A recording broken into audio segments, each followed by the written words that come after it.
Howdy, y'all. Welcome to part 5 of my little kind of let's play with Feed the Beast Light Pack 2. Some things I want to show off today. Excuse me. The first thing I want to kind of show you is the paint mixer right here. If you haven't messed with this thing is pretty cool. It lets you paint most blocks in the game. What you do is you have to put in the cyan, the magenta, the black, and the yellow, and then you put a milk bucket up here and hit mix. This thing doesn't require power, at least not right now, and it will mix up any color you pick down here. So I mean, you can kind of lighten it out, and it will mix up that paint color for you. And then with a paintbrush and then the paint can, do not try to if when this goes out. Do not try to refill it when it's like half full like this. I don't know if it's a bug or intended, but every time I've tried it, when it's like this, it deletes the paint can. If it's all the way empty, you can just use more paint. Now with this little thing, like I said, you can paint blocks, and it's not it's side kind of dependent. And then when you're done with it, there's a squeegee somewhere. Where'd I put the squeegee? You got the squeegee right here, and then you could just kind of wipe that off. Makes that little squeaky sound. So um, I use that up on my moon base, which you'll see in just a little bit later. Now, last time I talked about my experience level, you can see down here it's at 150. That is a bug, and I did replicate it, and it has to do with the anvil and this. I didn't really say what caused it. I really don't know, but anytime um, I was down to about maybe 20 levels, and I come over here and repaired my armor. And again, as soon as I did it, it bumped me up to 150. So I'm not really sure what causes that. I am sure that is not working as intended. It's pretty much free levels, which may be cool for some people. Now, like this sucker. One of the things I wanted to kind of, I mentioned earlier that I was working on an ender. Um, but I wasn't, I didn't want to do just a vanilla ender. I did want to do something that kind of involved the FTB pack. So, I've messed around with a couple of different things, and I finally came across an item called the fan um, that I thought was pretty cool, and wanted to try to use it. So I used it with the ender, and I also kind of tried it out in my on one of the levels of my just my mob farm. So we'll go pop over there real quick and take a look at that. So we'll go down. I haven't put a water trap down here just yet, so I still have to go to bat mode so I don't kill myself. So we'll pop over to the end super fast. We'll make this real quick because it's very simple. A very simple design. I think it's a lot easier to do it this way than even with the vanilla ender. So I do have a place where I could run out there, but I think it's a little faster in bat mode. So we'll kind of get a look at it real quick from a distance. Ta-da! There it is. Looks pretty cool. The reason I have water going right now is I only have one level, and it does have a roof on it. Uh, Mainly, I was just trying to get them. You can see they're all kind of spawning and going in there. What happens? Let me fly over here. What happens is you have a pretty big spawning area. I kind of put the fans out as far as I could.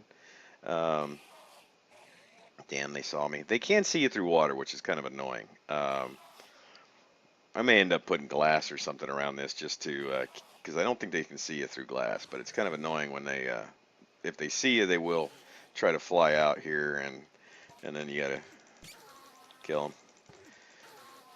them, because they will walk against the conveyor belts that they see you. But that's no big deal when you're down at the bottom. It's only a big deal when you're up here. Now the way this thing works is, you see, I got fans all the way along here. Um, I don't. I think from where the fans are to this first layer of conveyor belts is kind of the max for those sides. So you've got like six rows of spawning area here. So you do get quite a lot of spawn just from this one level on this thing. Um, what is wrong here? Why can't I go anywhere? There we go. I was stuck on something. Now, one of the problems I was having earlier, we'll fly over here, when I first kind of put this together, is I had the vines right here for to reset their fall damage all the way up to the edge, and they didn't always. Stupid Enderman, shut up! You're way down there. I They would kind of get stuck on it as they would come over here, and they would just hang out here, and they would all bunch up right here at this hole, and you'd have the spawn cap like right here, and you wouldn't get them all falling down to the bottom like you wanted. Um, so that was kind of annoying. So right now there's only one level. I don't know if I'm going to do a second just because I have so many other ways to get experience and ender pearls that this is. I don't want to say useless, but it's not really something that I need. But if you didn't have any way of getting mob essence, this and you do have a pack, this is a really cool way to do it. You will fly down to the bottom and just see just how effective it is, just with that one little level right there. Yeah, flee way down. We're all the way down at the. This is the build limit or limit at the bottom end. You can see everything. You can't build below this. That's how far down this is. So when we get in here, we'll see pretty quickly now that I'm down here and they're spawning again up there, how quick they're coming down. Now, I'm using the conveyor belts to push them all down here and get them in a 2x2 drop tube so I don't have to move very far to kill them. Another thing that you could do is make those spawning pads and just leave the section where the conveyor belts are open just for a drop, and then just have a where you can go back and forth and kill them that way. Uh, I'm kind of lazy and I didn't want to have to keep going back and forth to kill all the mobs. I like them right here in this little 2x2 area. So you can see they're dropping pretty fast just off of that one pad. I mean, when you think about it, it's with 6 rows, that's like 6 levels of that you would have to do with pistons and redstone and pressure plates or tripwires. So this is actually a lot easier to set up, a lot quicker to do, and you can see just how fast they're all filling up in there. And you can just if you need a lot of ender pearls, this would be a good place to get them. You can just sit in here and kill, kill, kill. You can. They're all one-hit kills. You can see it's at the right height limit, which it's either I don't remember. It's either 44 or 45 blocks. So they all do come down here and are one-hit kills. I don't have a enchanting table or anything set up just yet, but of course you'd want to put an enchanting table and an anvil in here so you could do your enchants and your repairs. Probably some pretty decent storage for all the books and ender pearls also. So that is our ender. Pretty cool, huh? Pretty cool. I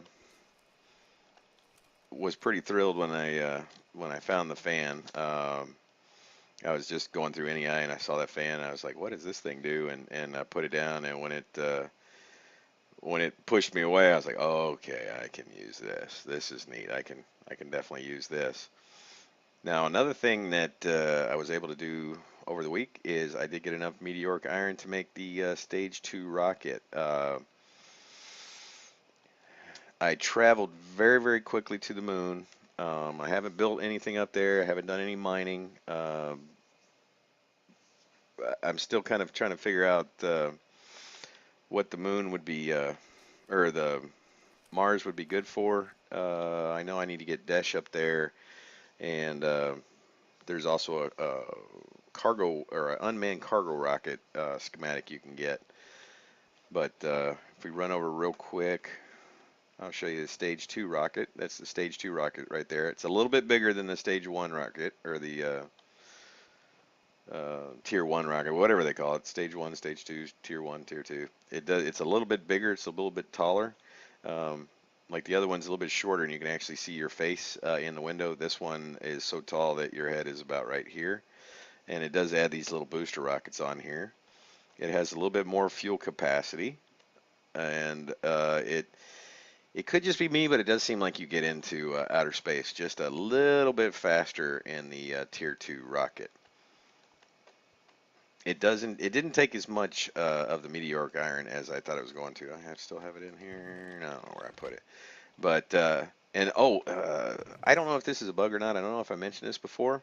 But when you make one of these things, you use this NASA workbench, and when you make one of these things, it only gives you one. But the first time I place it, and it happened with the Tier 1 and the Tier 2, as soon as I place it, it gives me a second one. So I'm not sure. It doesn't say that in the recipe that it gives you two, so I don't know if that's a bug. But it is kind of nice because, if you kill yourself up on the moon and your spawn point is down here, then, you can always get back up there and hopefully quick enough to get your stuff. We'll be back in just a second. I'm going to launch myself up to the moon and show you some of the changes that I made up there. The base is going along pretty good. It's it's definitely in a more finished state than it was in the previous in part 4.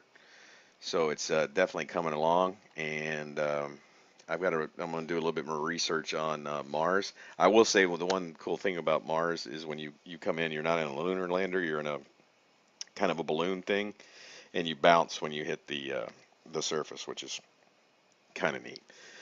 So we'll be back in just a second, and we'll be on the moon. So we'll be right back. All right, welcome to the moon. We are back up here. Let me turn off some waypoints real quick. I don't need to see those. Like that. I'll turn that one on. Okay, so we're back at the. Why is that one still on? Annoying. Off. There we go. So you can see there's a slightly difference, a little bit bigger, and I added some glass to a lower level here. Plan to eventually get a kind of a power station going for just up here.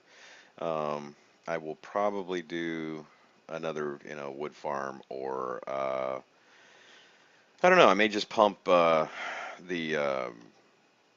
the biofuel up here. I'm going to decide when I once I get a lot more bone going, and I do need to make some way of automatically turning all those bones into bone meal, and then I may just tesseract or enter tank that fuel up here to some bio engines, and we can maybe power some stuff up here. Of course, I don't know how much until they fix the tesseract, or not the tesseract, the conduit. Conduit's not attaching to the to those devices to power them. I'm still stuck with these coal generators. I did add a second one, so one is enough to power the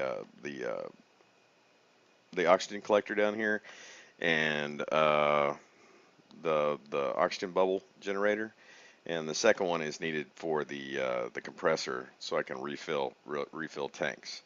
I've added the supports on 3 sides, and then of course I've got this long one here for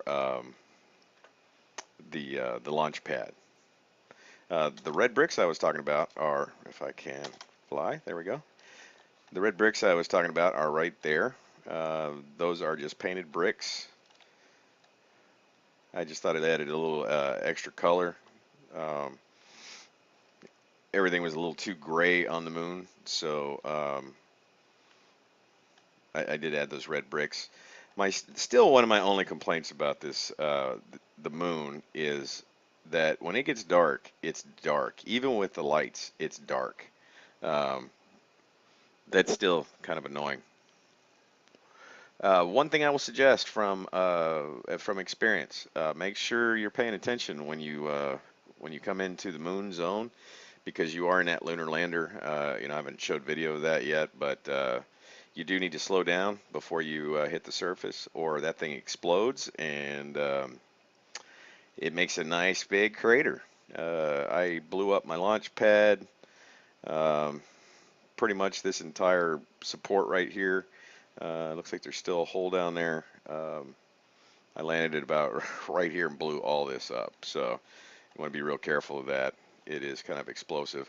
I did move the, I said last time I didn't like the location of the, the oxygen collector and the trees on the outside. So if you remember, there was kind of a crater right here. So I kind of dug this out down and then took all that stuff and filled the crater in for the most part. And that's gonna bug me if I don't fill that in right there.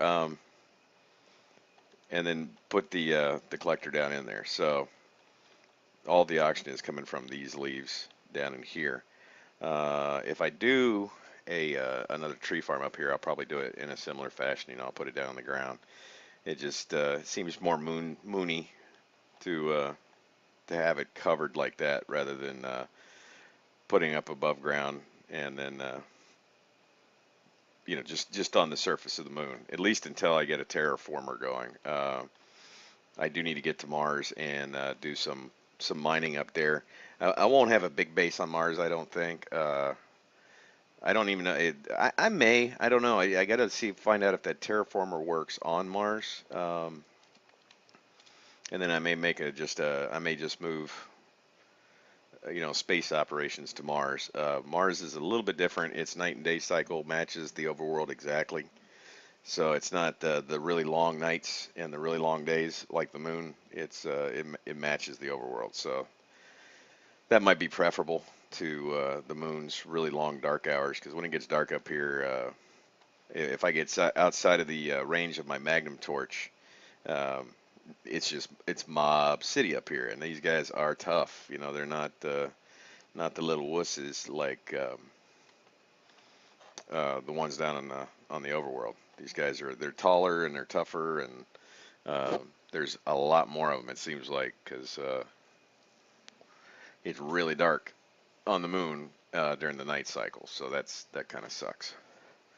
If you are checking out my Google Plus page, I did post kind of a picture of this last week or this week.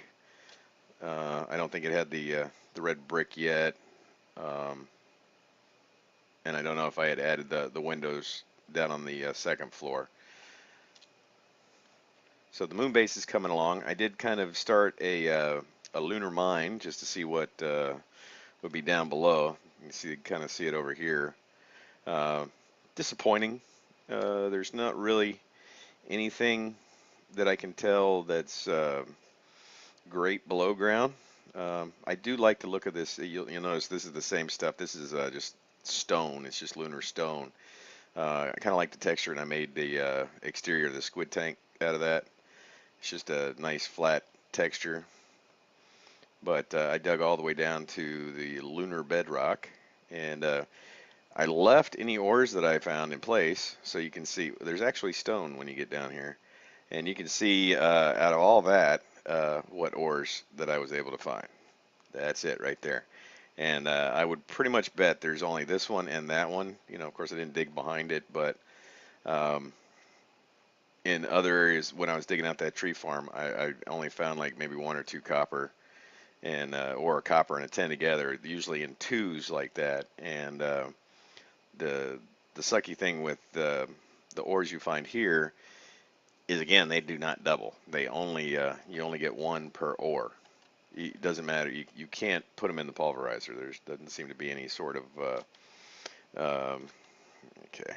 I should have stared these things. The lunar gravity is kind of a pain in the butt when you're wanting to go somewhere. Now, one thing I want to go and do real fast before I end this episode is I do want to go back to the overworld real fast, because I do want to add a little bit more production to my wood farm. I want to get a little bit more coal going, because if I'm up here for an extended period of time, like I was when I was building most of this, these coal generators you seem to use a lot more than 16 of the steam dynamos. This stuff I don't know if I can get one. Is it generating anything right now? Well, it does burn through like more coal than, like I said, then those two will go through more coal than the 16 steam dynamos. So they're pretty inefficient.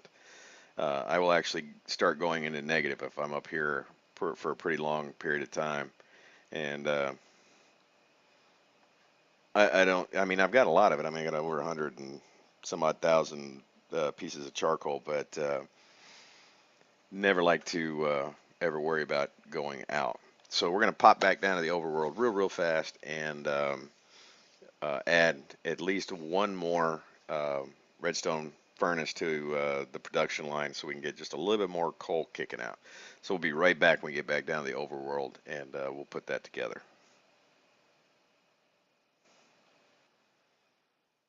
All right, we're back in the overworld. One thing I wanted to show you before we went down there, this is something very simple, but I did need to make, I need some green dye to make the cyan dye. So I put together a very quick little, very small little cactus farm. But I thought this was pretty neat. I used the void hopper because one of the problems I always hated with cactus farms is every once in a while when the cactus pops off, it can actually fall on this cactus or another cactus and be destroyed. Uh, with the hopper or the vacuum hopper, as soon as it breaks, excuse me, it gets sucked in by the hopper right here and then just deposited in the chest. So you don't you don't have the loss that you do with or the occasional loss that you do with other farms. So that's pretty cool. I just wanted to show you that real quick. It's a very simple little cactus farm. It's just some item duct and then of course the vacuum hopper. Now what I want to do is I want to add one more furnace on here. Just a quick rundown of what this mess of pipes and stuff does. There are three engines back here. We have this engine here, and as you can see right now, it's only putting out 42 of 80, and that is running both these two furnaces and the planter. All the energy that comes out of this goes into these two furnaces, and the rest is routed around and goes all the way down there to the planter, which is just this little thing right here, and that's planting our trees. These two engines are powering the harvester, which is up there. So once it's harvested, everything goes into. Whoops! I don't want to do that. Get that back. Once it's harvested, everything goes into this chest. The saplings are pulled out by this one right here, and they go all the way down to the planter. If the planter is full, then it goes into this route and comes all the way back down here to the deep storage unit. Um, this hopper right here pulls it out and fills this chest up, and this chest goes down to our biofuel area where it is put into the bioreactors. That's just what that is. Has nothing to do with generating coal. Um, the wood is all pulled out by this pipe and put into this deep storage unit, and you can see we've got quite a few in there, so it's definitely not going to hurt me to add one more. Um, then back here, this pipe pulls wood out and puts it into these two redstone furnaces.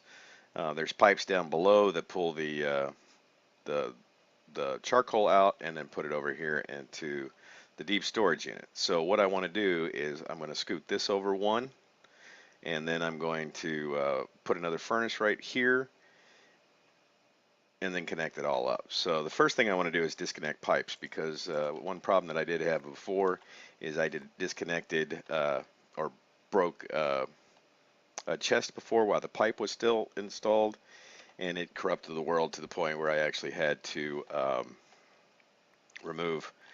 Who's spitting stuff out over here? I shouldn't be spitting anything out. Um, so let's just put that. Okay, who's spitting charcoal out at me? So we're gonna move all this stuff, get it out of the way, and we'll scoot that over one more. So we're gonna put our furnace right here, And I'm going to take another power conduit, put it right there, so that one is now charged. It's probably spitting everything out here. This one we want to eject to the bottom, so we need another item conduit right here. Right, yeah, okay. And then another one right here. Is it, let's make sure it's getting anything. Yeah, okay, so now it's getting fuel, and we want that to eventually go over here. So we're going to get another conduit, and we're going to bring it around. I'm out of just the cheap stuff, so we'll just use the good stuff here. And then we're going to place that right there. Did it go in? Okay, yeah. And then we're going to take our deep storage unit, and it's going to go right there, so it can start getting all the wood and stuff. Turn off magnet mode. And no, I don't need to. All right, so this guy's got power. This one has a servo in it, so we want to turn this one on to extract mode. So now this one right here is pulling out and is going over and feeding the steam dynamos that are in here. It's keeping them full just from the deep storage unit. It's not involved with the ender chest. So let's just real quick make sure everything is nice and full. Looks like it. Okay. So now what we need to do is we're going to put our ender chest up here, pop it right there, and one more of our, I want to block this right here. There does not seem to be a way for me to shut that off with, at least I haven't figured out how to do it, how to block that pipe off without them connecting, because I don't want wood going into here. And then we're going to take another servo and we're going to put it right in that one. And we're going to also put this one on extract mode. And then go over here and say, oh shoot, did I do that on that one back there? This is where bat comes in handy. I don't have to dig up. I can just fit in these little tight spaces. And I didn't do it over here, so it's not filling everything up. Want to put it in low so we don't have to have a lever on it. That's the nice thing with servos is, why is that so low now?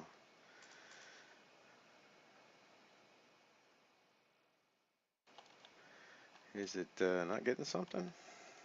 It's got water, got coal. I guess it's using more and more of the power to fill everything up. So now we should be getting quite a bit more production. We're running the 3 furnaces now. Hopefully we'll be eating up some more of this wood and generating a little bit more charcoal. We're at 147 now. Like I said, the more time that I spend up on the moon with the coal generator from Galactic Craft, that will burn down pretty rapidly. And I'm also running 16. I was running 12, now I'm running 16 engines, steam dynamos.